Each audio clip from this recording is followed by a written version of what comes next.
Et salut tout le monde, c'est Neo77 Tester pour aujourd'hui. Un petit montage de PC, enfin voilà, juste pour vous montrer en fait. J'espère qu'elle sera pas trop longue, c'est tout, parce que bon, j'aime bien prendre mon temps, j'aime bien que tout soit fait correctement. Donc je pense que je ferai du cut, hein, je couperai à certains endroits pour accélérer un petit peu et pour éviter que comment dire, que je parle trop. Voilà. Donc on va commencer par la carte mère. Donc c'est le modèle de chez Asus, la Prime B460NA. C'est une carte mère micro ATX. On va l'enlever. Tac.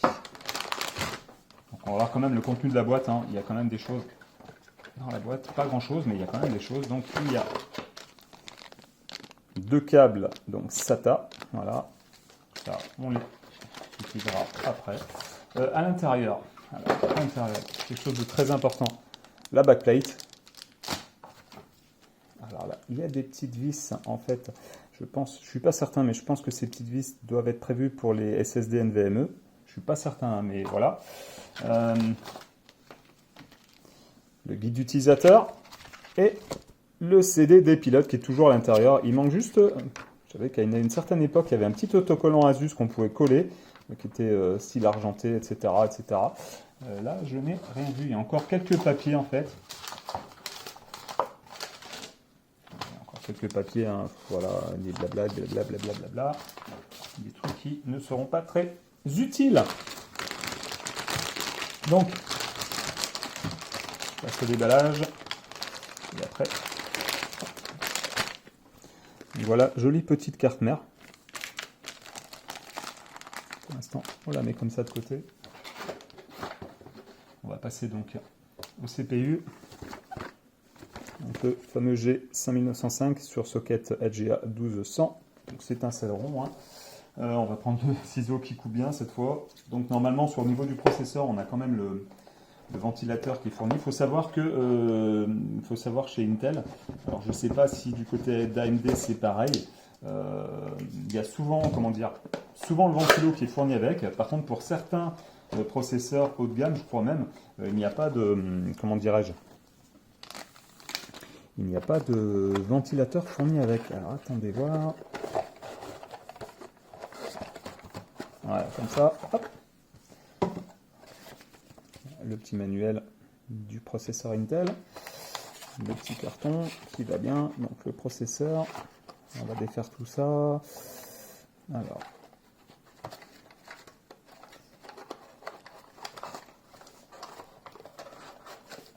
Processeur.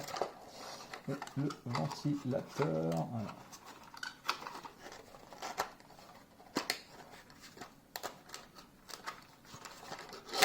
Voilà. Ça tergiversé 3 heures non plus. Par contre, petit défaut pour moi voilà. Alors là, la pâte thermique est préinstallée sur le ventirad. Il faut juste savoir, c'est qu'il y a une époque donnée, il y avait quand même un cache en plastique qui protégeait pour éviter qu'il y ait de la poussière qui tombe dessus. Là, c'est à même le carton, donc on va juste le mettre comme ça. Pour l'installation du processeur, donc j'espère que vous verrez assez bien. Là, il suffit de prendre la pâte. Donc, je vous présente quand même la carte mère vite fait, hein. Donc, nous avons 4 emplacements pour des barrettes de mémoire. Ça, c'est bien. Ça, c'est la grosse prise ATX 24 broche pour l'alimentation de la carte mère. Nous avons ici 4 prises SATA, plus 2 ici, plus 2 prises NVMe. Donc, il y en a une qui est câblée en PCI Express 4X et l'autre en SATA 3, enfin en SATA 3. En SATA 6 Gigabits. Derrière, alors ici on a l'alimentation 8 broches pour alimenter donc le CPU. Donc au niveau de derrière en fait nous avons, alors ça c'est encore bien, nous avons les vieux systèmes de branchement pour les premiers claviers, oui non, les claviers souris en fait. Donc voilà, donc si vous voulez brancher ça consomme moins d'électricité. Il y en a qui fonctionnent encore avec des vieux claviers quand même. Nous avons 2 prises USB. Là nous avons donc une prise HDMI, une prise display. Ah oui, une prise DisplayPort, oui, tout à fait, ben, j'aurais pas pensé. Et une prise DVI. Nous avons 2 prises USB 3 ici, 2 autres prises USB 3, la prise RJ45 pour câbler le réseau, hein, c'est direct sur votre box en fait, et une petite carte son intégrée, voilà. Donc au niveau des prises PCI Express, nous avons ici la prise pour la carte graphique et deux autres PCI Express, hein, je pense qu'ils sont en 4X ou en 2X. Donc voilà, la pile de sauvegarde de mémoire. Et puis voilà, hein, j'ai à peu près tout dit. Alors, hop, on appuie sur la petite barrette, la petite languette, on décale, on lève, voilà. Ensuite, vous avez des détrompeurs de toute façon, pour pas vous tromper. Voilà. Donc il y a des petits détrompeurs qui sont en bas là. De toute façon, vous avez aussi un petit coin doré qui indique la direction. Et du côté de la carte mère aussi, on a une petite indication. Donc il suffit de bien disposer le processeur. Vous, hop, voilà, et normalement...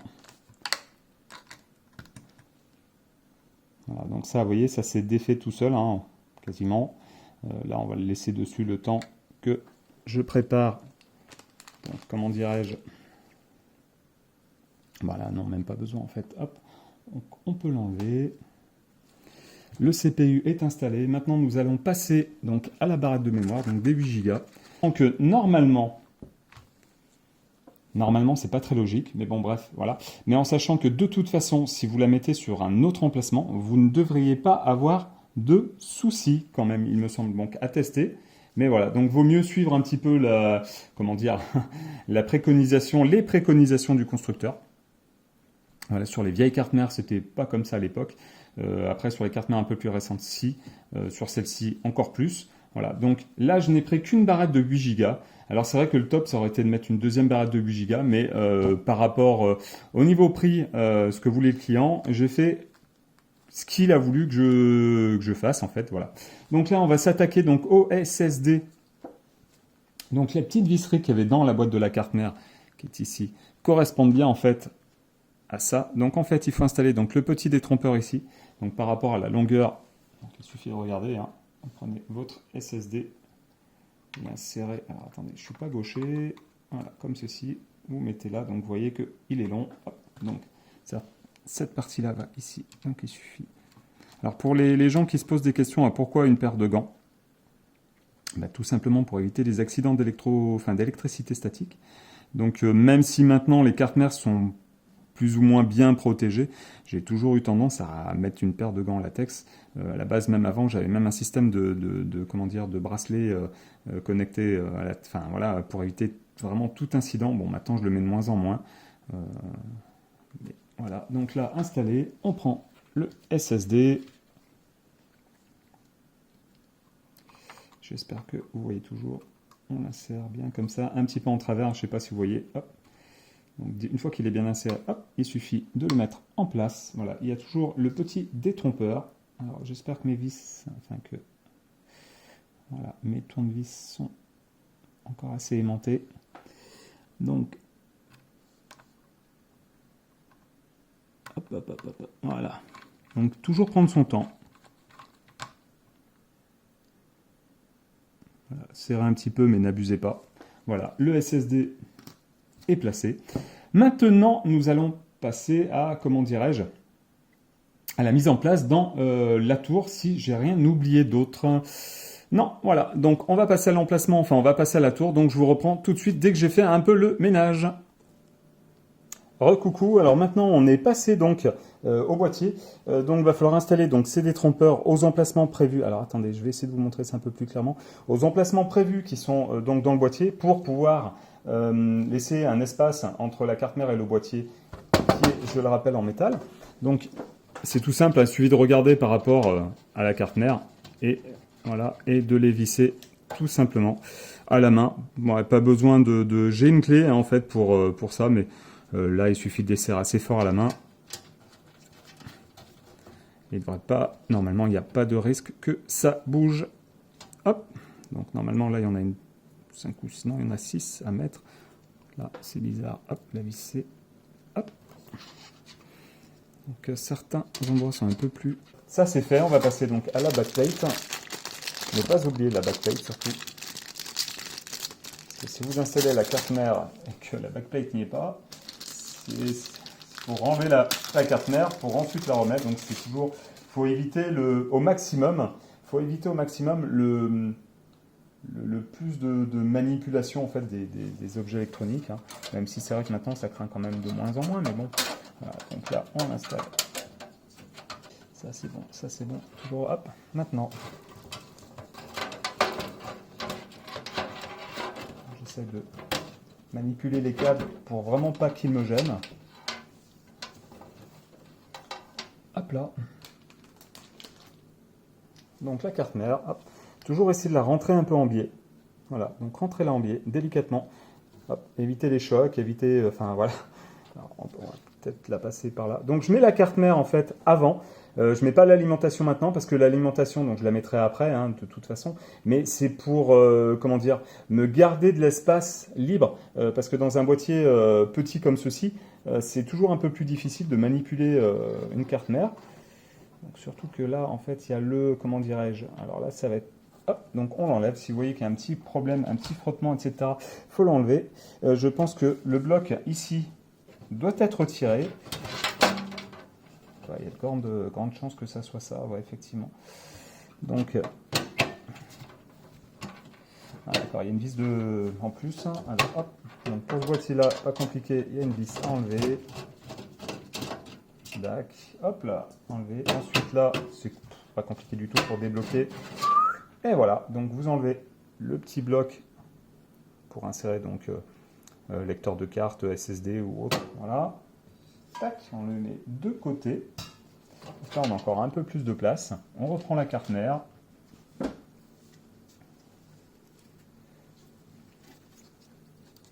Je pense que vous comprenez le fait que je mette des gants.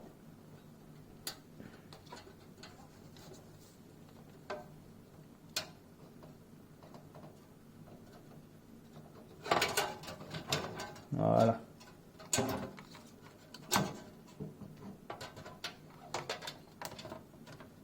Je pense que tout est placé à peu près.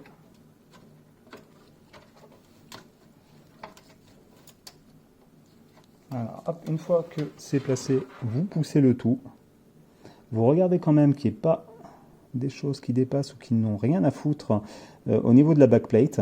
Normalement, il n'y a que au niveau en fait de la prise DVI où quelques pattes métalliques ne sont pas à mettre, enfin comment dire, sont à passer au-dessus du branchement à l'intérieur de la carte. Voilà, donc il faut bien y placer. Ensuite, il faut pousser la carte simplement et prendre les vis adéquates en fait et commencer à visser. Donc là, ça va être un peu compliqué comme ça. Ce que je vais faire, c'est... Alors les vis sont là, de toute façon, il n'y en a pas 36 000. On va déjà en prendre un. Alors une fois qu'on a mis les bons vis rangés, triés, classés, c'est quand même vachement plus simple. Donc un conseil, quand vous sortez toute la visserie des sachets, mettez-les, ouais, rangez-les par catégorie, comme ça vous êtes sûr de ne pas vous tromper de visserie.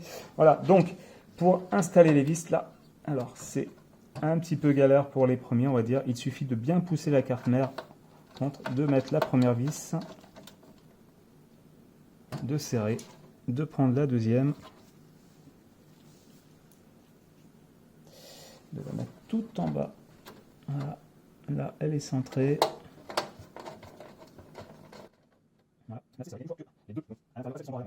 Si vous avez bien centré, là, ici, on a un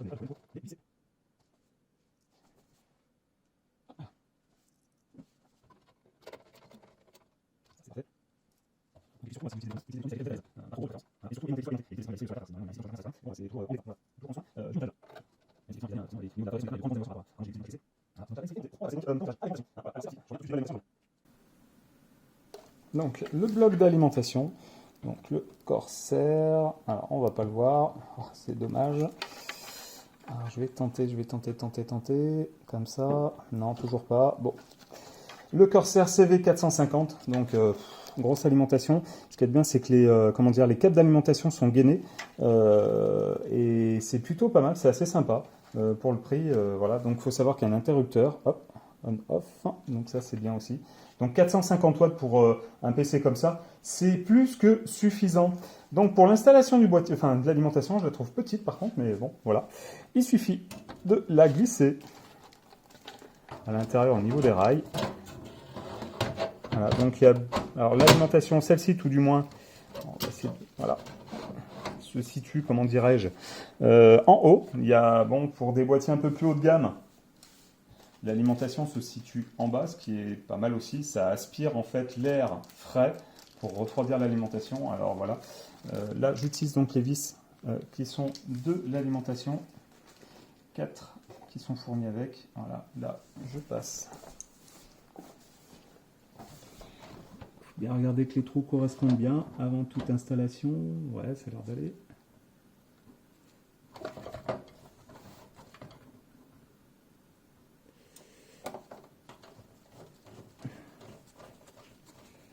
Voilà.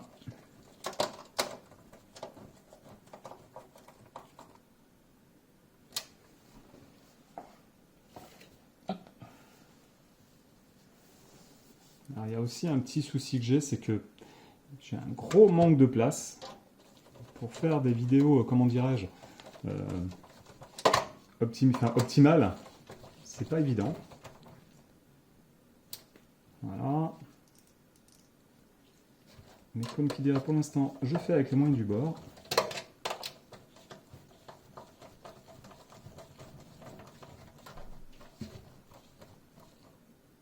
Voilà.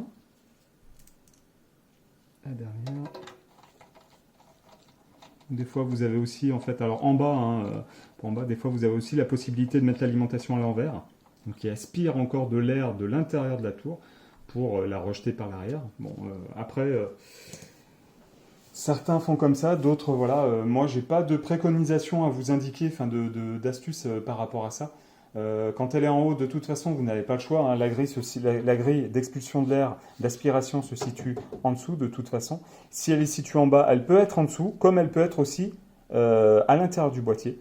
Voilà. Donc, moi, je préconise quand même qu'il vaut mieux aspirer de l'air frais de l'extérieur plutôt que d'aspirer de l'air. Alors, à part si vous avez un grand boîtier, par exemple, moi, j'ai un big boîtier, en fait, où j'ai vraiment de la place, une place énorme pour modifier, installer des nouvelles pièces, etc., ou changer mes pièces sans tout avoir à démonter. Donc j'ai la possibilité de la mettre à l'envers. Effectivement, vu la place, vu l'intérieur qu'il y a, on peut effectivement limite aspirer l'air de l'intérieur de la boîte, enfin du boîtier, pour l'expulser. Sachant que j'ai une grosse carte graphique qui chauffe un petit peu quand elle est sollicitée. Donc c'est des fois pas non plus le top. Moi je vous dis, mettez-la en dessous. Si elle est en bas, mettez le système de ventilation en bas. C'est que mieux. Voilà. Donc là, on a installé donc l'alimentation, la carte mère, le processeur. Alors avant que j'oublie, on va installer le ventirad du CPU. Donc, voilà. Alors là, nous avons, hop là, on a CPU OPT, donc option, ou peut-être, ouais, et CPU fan. Donc nous, on va le mettre sur CPU fan. Donc il suffit de placer, alors on va essayer de... Est-ce que là, je vais avoir assez de place ou pas?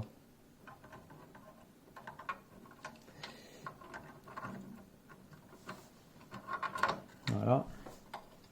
C'est limite. C'est vraiment limite. C'est dommage. Donc, on va le mettre sur le côté. Voilà. Ce qu'il faut savoir, c'est que là, alors je ne sais pas si vous allez voir, les flèches sont dans le sens fermé en fait. Donc quand vous installez celui qui est d'origine, donc le ventirad d'origine, il suffit de bien le placer, que les picots soient bien à l'intérieur des trous, et il suffit de pousser. Il faut savoir aussi, c'est que la pâte thermique est préinstallée donc sur le ventirad, donc pas besoin d'en racheter.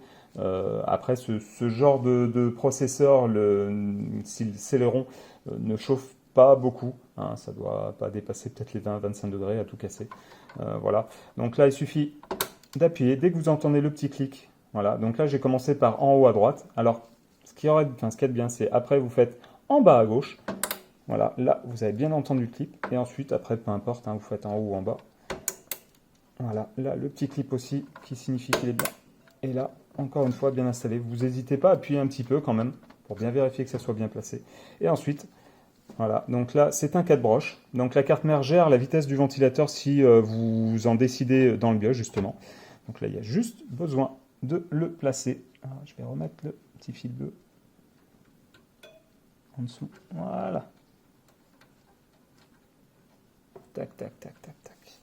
Voilà, donc pour l'instant on a déjà un peu avancé. Donc vous allez me dire, putain, Neo 77, tu prends trop de temps pour monter une tour, il y a pas de... Mais comme je vous l'ai dit, je prends mon temps, je préfère prendre mon temps. Voilà, donc de toute façon, je ferai du coupage au montage. Et puis voilà. Alors attendez, ce que je vais faire, c'est que je vais voir ce que je fais maintenant et je vous reprends. installation de la carte graphique. Voilà, donc là c'est une petite GeForce GT710. Donc c'est vraiment juste pour histoire de dire d'avoir une carte graphique à l'intérieur, qui va servir quand même pour quelques petits jeux limite si le client veut jouer ou faire jouer je sais pas qui, hein, voilà, on sait jamais. Donc déballer, voilà, donc une petite MSI. Voilà, tout bêtement. Alors ce qu'il y a de bien maintenant, c'est qu'il protège quand même les caches. Donc ceux qui ne sont pas utilisés, vous laissez les caches, ça évite qu'ils prennent la poussière. Sur le branchement PCI Express, nous avons aussi un petit bout de plastique qui protège en fait le branchement. Ça, on peut bien. Avant tout, alors je vais reposer ça dessus en attendant. Il faut enlever la petite bague, la petite baguette en fait qui est derrière. Ce petit machin qui sert à cacher en fait l'accès aux cartes. Hein. En fait, si vous n'avez pas de carte installée sur la carte mère, vous avez ça à la place. Ok, donc maintenant la carte graphique. Donc petite carte graphique, hein. Voilà. Hop. Il suffit de la glisser toute droite, voilà, en faisant attention de rien rayer et de clipper. Voilà, donc vous appuyez d'un côté et de l'autre, hein, sur le niveau des deux extrémités, pardon. Et ensuite, il suffit de revisser. Donc ça, c'est une petite carte graphique. Pas besoin d'alimentation au niveau de la carte graphique. Voilà, ça sert vraiment pour des petites choses. Donc pas utile qu'elle soit alimentée au niveau de l'alimentation, avec l'alimentation en supplément. Tac. Ça, c'est fait. Alors, c'est parti. Là, je viens de changer de vue au niveau de la caméra pour que vous puissiez en fait avoir une vue un petit peu plus explicite du montage de ce PC. Voilà, donc là, on va continuer en fait avec les branchements de l'alimentation sur la carte mère et les périphériques qui seront connectés par la suite. Je ferai des pauses au fur et à mesure parce que par exemple pour monter le lecteur DVD, il va falloir qu'il y a de fortes probabilités pour que il va falloir que j'enlève en fait la façade avant. Il y a des chances pour que je doive enlever la façade avant, ouais, donc ça va être un petit peu compliqué. Je vais voir comment faire. Donc il y aura des pauses par intermittence, donc je ferai du montage, des coupures, et puis voilà, en espérant que tout le monde puisse comprendre. Allez, c'est parti. On va continuer donc. Alors, je fais attention parce que le trépied est en suspension sur, on va dire, deux pattes sur le châssis du boîtier et le troisième sur la table de la salle à manger, donc c'est pas évident. Donc première chose à faire, chercher donc les 24 pins pour, comment dirais-je, pour brancher en fait la carte mère que j'ai trouvé assez facilement. Voilà, on met ça de côté pour l'instant. Donc le 24 pins. Alors il faut savoir qu'à une certaine époque, il n'y en avait que 20. Il y avait même une séparation entre les deux. Alors maintenant, ils font plus de séparation. Attendez. Et voilà, c'est reparti. Donc j'avais oublié de remettre mes petits gants en latex pour éviter petit accident. Donc le 24 pins. Voilà, donc ça c'est le branchement pour alimenter donc la carte mère. Alors il y a un petit détrompeur qui est côté extérieur avec cette partie-là, donc vous mettez côté extérieur. De toute façon, il y a comment dire, des dessins différents au niveau de chaque petit branchement. Alors extérieur, intérieur. Donc vous ne pouvez pas vous tromper. Si vous le mettez à l'envers, ça ne rentrera pas. Ça ne rentrera pas du tout. Donc là, la seule manière, c'est de bien le mettre droit. Voilà, et dès que vous avez entendu le petit clic, c'est branché. Alors, pour l'instant, ça, on va le mettre comme ceci. Donc après, je vous montrerai pas le câble management parce que ça va être long. Ensuite, alors là, ça aide même beaucoup les gens. Ici, on voit le branchement CPU. Voilà, donc avant, il n'y avait même pas d'annotation sur les connectiques. C'était pas marqué parce qu'on peut limite confondre. Je sais pas si je le trouve, ici, là. On peut limite presque confondre, voilà, avec un branchement PCI Express pour une grosse carte graphique. Soit en 3, soit en 8 pinoches. Mais bon, vu que c'est souvent séparé, voilà, on peut pas, comment dire, on peut pas se tromper. Et puis même par rapport en fait au dessin intérieur, enfin vous le verrez pas, mais c'est pareil, c'est exactement pareil. Vous pouvez pas mettre un PCI Express sur une alimentation 8 broches pour le CPU. Donc, de toute façon, alors, hop, on va quand même faire ça comme ceci. Normalement, je devrais pas. Alors, est-ce que par hasard, est-ce qu'il passe à l'intérieur, à l'extérieur? Ouais, il passe du même endroit. Donc, on va le passer comme ceci, vu qu'il est là-haut. Tac. Voilà. Donc, hop, c'est pareil. On peut pas se tromper de sens. Voilà, ça, c'est fait. Ensuite, donc au niveau de la carte graphique, vu que c'est une carte graphique qui est vraiment pas puissante de base, pas besoin des câbles PCI Express. Donc je sais même pas, on va voir quand même si on avait un ou deux. Donc non, il y en a deux. Hein. Donc sur cette alimentation 450 watts, il y en a deux. Bon, alors après, je pense pas. Ça m'étonnerait que vous puissiez brancher une 3000, enfin même une 3070. À mon avis, il faut au moins une 600 ou une 600, ouais, 650, 700 watts peut-être. Ouais. Ouais, je pense, ouais, une 450. À mon avis, c'est un peu limite. Peut-être une 3060. Faut voir les spécificités de la carte graphique exactement pour être sûr de ne pas vous tromper. Ensuite, nous avons donc, alors ce câble-là, il va pas nous servir à grand-chose. Donc pour l'instant, on va le mettre dans l'emplacement, enfin vers les emplacements 5 pouces 25. Voilà.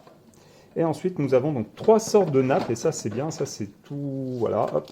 Où nous avons une alimentation SATA, deux alimentations type Molex, donc pour les anciens disques durs, hein, voilà, et une alimentation pour un lecteur de disquette, voilà, donc ça se fait quasiment plus. Après, on en a encore un autre, avec cette fois-ci, non pas une, mais alors une, deux, et trois alimentations SATA. Et une dernière où nous avons encore une, deux et trois alimentations SATA. Donc au total, on a 7 SATA, 2 Molex et une prise pour alimenter donc un lecteur disquette ou limite, je ne sais pas si les lecteurs de cartes qu'on met à l'emplacement du lecteur disquette en fait, donc sur un emplacement 3 pouces, 3 pouces et demi, je ne sais pas si, ouais, si ça doit être ça aussi, ça doit être les mêmes. Donc maintenant, on va passer. Alors qu'est-ce qui nous manque? Il nous manque donc le disque dur.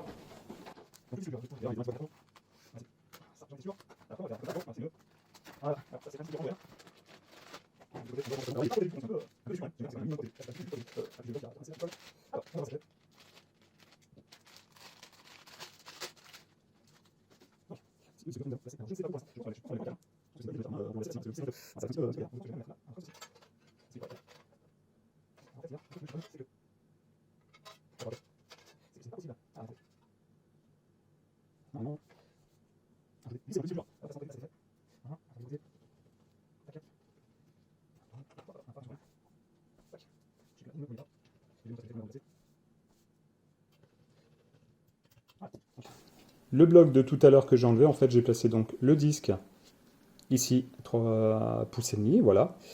Donc maintenant, je vais le remettre dans son rack. C'est là que vous n'allez pas voir.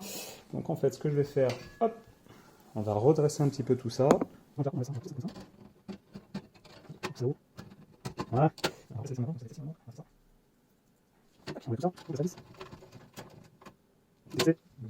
Normalement, alors ceci, ça, on va essayer d'y faire passer en dessous.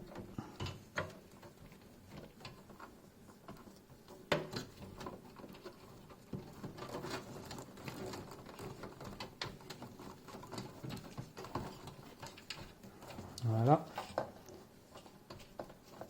Donc, on va essayer de brancher un câble HD audio. Donc, il suffit de voir tout en bas, en fait, comment dire, de la carte mère. Donc, les prises USB 3, en fait, elles vont ici. Donc là, c'est pareil, vous avez un petit détrompeur qui est là en plastique, clac, clac, clac. Et là aussi, à l'extérieur de ce branchement-là, donc là, les prises USB 3 se branchent ici. Voilà. Donc, il suffit de retourner ça, et là.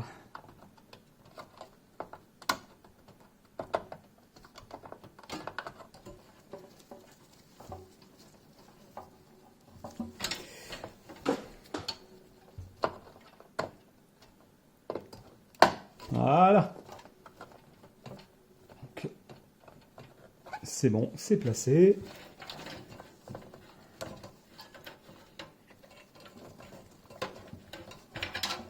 Ensuite.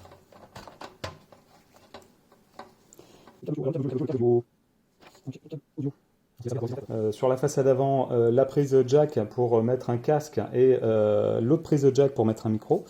Donc c'est celle-ci, on voit ici donc HD audio, je ne sais pas si vous le verrez bien. Voilà, on va faire comme ça. Donc là c'est pareil, il y a un détrompeur, hein, donc vous ne pouvez pas vous tromper. Il suffit de chercher ce qui correspond donc à l'HD audio.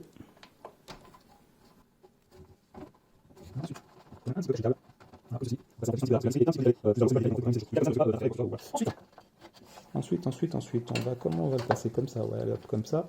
Et donc après, nous avons ceci. Alors, il y en a un, c'est pour l'accès au disque dur. Un autre, c'est le power switch en fait. Enfin non, même pas. Non, c'est ici le power switch qui est là. Et le power LED en fait pour allumer ou pour allumer ou quand le PC est allumé, la LED est allumée. Quand le PC est éteint, la LED est éteinte. Voilà. Donc, on va chercher ça. Donc sur cette partie-là, là qui est ici, qui est sous mon bord, c'est ce qui sert à brancher en fait ces petites connectiques. Donc là, il n'y a pas d'aide. Je sais que sur les cartes mères d'Asus, les plus vers les hauts de gamme, en fait, on a même des fois, ou comme sur les cartes mères Gigabit, un petit peu, des aides avec des couleurs. Là, on ne les a pas. Bon, il suffit d'avoir de bons yeux. Bon, en ce moment, c'est pas trop le cas pour moi, mais bon, je vais essayer de me débrouiller avec une loupe ou un truc de ci là. Je vais les brancher, je vous reprends tout de suite. Donc voilà, j'ai branché tout ce qu'il fallait donc concernant le power switch, le HDD LED, et il y avait alors HDD LED power switch. Ça y est, bah, je me suis perdu. Hop, HDD LED power oui.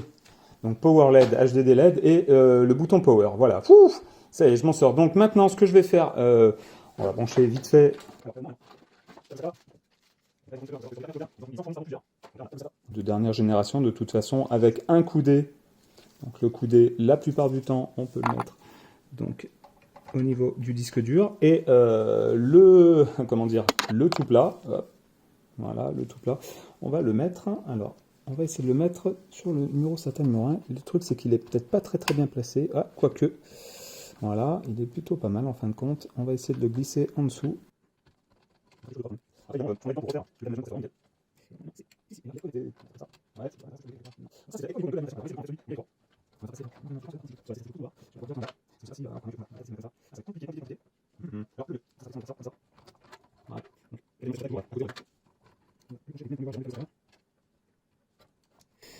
Alors, pour les détracteurs de mes vidéos qui me disent, qui me laisseront un commentaire en me disant t'arrives pas à brancher un câble SATA, enfin une alimentation SATA, si, mais bon, alors faut savoir que j'ai eu un tout petit souci de santé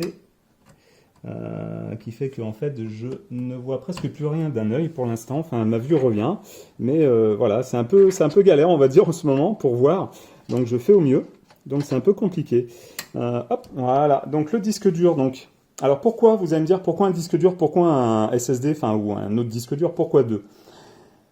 Il y a quelques années, on avait pour habitude, informaticien, en tout cas moi, de partitionner un disque.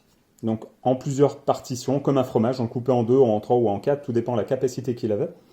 Parce qu'un disque, à une certaine époque, ça coûtait quand même très cher. Même maintenant, à notre époque, les disques de grosse capacité coûtent quand même assez cher.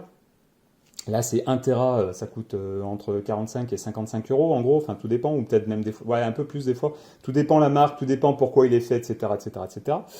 Maintenant, vu que certains disques sont à bas prix, c'est aussi bien d'avoir un disque qui sera dédié, donc ce disque dur sera dédié à aux documents, aux photos, aux musiques, etc., aux fichiers téléchargés. Et le SSD Kingston, qui est sur le socket là, donc NVMe là, en M2, sera uniquement utilisé pour Windows et les applications. C'est-à-dire que comme ça, s'il y a un problème sur Windows 10, qu'il faut réinitialiser ou quoi que ce soit, ou changer, ou reformater complet, on ne touche pas aux documents qui sont stockés sur le disque. Donc uniquement le SSD. Et comme ça, il n'y a pas de souci, on ne peut pas perdre les données. Si on le fait correctement, on ne peut pas perdre les données qui se trouvent sur le disque dur. Voilà. Ou alors, il faut vraiment faire très fort. Je crois que j'ai tout branché pour l'instant. Il manque donc le lecteur DVD, si je ne m'abuse. J'espère que j'ai rien oublié d'autre. Non, la carte mère, le processeur, le ventirad, l'alimentation, le SSD, la carte graphique, la barrette de mémoire, le disque dur. Il manque donc le lecteur, enfin le graveur DVD. Donc avant que je change de position, voilà, je voulais montrer en fait ce petit truc pour mettre en fait les, comment dire, les détrompeurs pour installer la carte mère. Voilà ce que moi j'utilise. Voilà, c'est un petit tac comme ça pour mettre on le met dedans et en fait derrière on a la forme d'un cruciforme et ça c'est super pratique. Je sais pas comment ça s'appelle, mais en tout cas c'est au top. Vous mettez votre entretoise entre guillemets, enfin voilà. Vous prenez le petit adaptateur, vous posez dessus, prenez le tournevis, comme ça au moins vous le serrez. Bon, maintenant je le fais de moins en moins parce qu'on arrive à le serrer facilement avec les doigts. Donc voilà, je vous reprends tout de suite. Donc voilà, donc on va passer à l'installation du graveur DVD. Alors il y a deux emplacements, donc 5 pouces 25. J'ai tendance toujours à le mettre plus en haut. Alors, faut savoir que quand on n'a pas d'alimentation avec, comment dire, une alimentation modulaire et qu'on a le reste de câble qui reste dans la caisse, enfin dans la tour comme ça, un peu en vrac, c'est toujours plutôt pas mal en fait. Moi, j'ai tendance à dire et à faire. Alors après, chacun, comme dirait, chacun fait comme il l'entend. Hein. Moi, j'ai plutôt tendance à voilà à installer donc le graveur DVD un peu plus bas. Alors pas forcément tout en bas s'il y a plusieurs B 5 pouces 25, mais un peu plus bas, donc là c'est au premier emplacement du bas, et de faire passer en fait, de bourrer, non, oui, non, enfin si, un petit peu, là il n'y en a pas trop, donc normalement ça devrait rentrer sans trop de difficultés, et de passer le reste des câbles qui ne sont pas utilisés en fait juste au-dessus du graveur, pour que ça cache un peu les câbles. Voilà, donc là il est placé. Je vous reprends tout de suite pour le branchement, mais bon, je pense que vu que vous avez le disque dur, vous savez très bien que c'est pareil, mais on va faire comme si on avait, comme si on ne le savait pas. Hein. Allez, à tout de suite.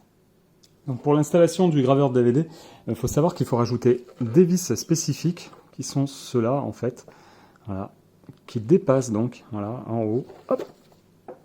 Et ensuite, il suffit donc de les faire glisser. Voilà. Et là, voilà, comme ça en fait, ils sont bloqués et ils tiennent correctement. Si on souhaite débloquer le graveur, il suffit de monter comme ça et de le reglisser pour le tirer de l'extérieur. Donc c'est assez pratique. Voilà, et là au moins on sait qu'il est bloqué complètement et qu'il est à la bonne, qu'il dépasse correctement en fait. Voilà. On va remettre la façade avant. Et je vous reprends tout de suite derrière. Donc là, comme vous pouvez le voir maintenant, en fait, c'est un peu le gros bordel. Au niveau des câbles, là, il y a un gros pâté qui est là. Donc je vais essayer d'y arranger avec vous, vite fait, bien fait. Et puis je prendrai un peu plus de temps pour y faire correctement à ma sauce ensuite. Donc comme je vous ai expliqué, le graveur DVD, je l'ai décalé en bas pour en fait donc, essayer. Ah, j'ai bien dit essayer de faire passer donc ce reste de câble qui est là. Vous voyez ici. Donc après, je pense que je vais y mettre un Colson pour ces câbles inutilisés. Donc on pousse jusqu'à voilà. Pour cette partie-là, alors là, donc la dernière chose qu'il faut faire qu'on n'a pas faite en fait, c'est brancher donc avec la deuxième prise SATA.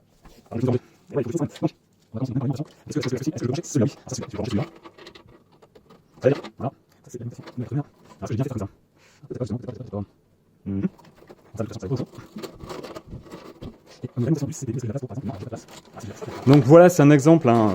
Je vous dis franchement, là, c'est un mini boîtier. Hein. C'est une mini tour en fait. Voilà, donc c'est assez compliqué de faire du cable management dans une mini tour, mais c'est intéressant quand même. Alors là, par contre, ouais, c'est vrai que ça me plaît pas du tout. Ça va passer derrière, je pense. Ça va être vite fait. Ça maintiendra aussi, je pense. Donc, voilà, on va rebrancher ça. Ouais, on va essayer de le faire maintenir comme ça. Tac.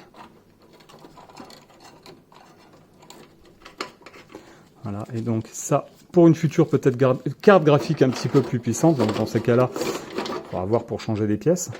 Voilà, et ces petits câbles-là, on va essayer de les faire passer là. Donc lui, ici. Voilà.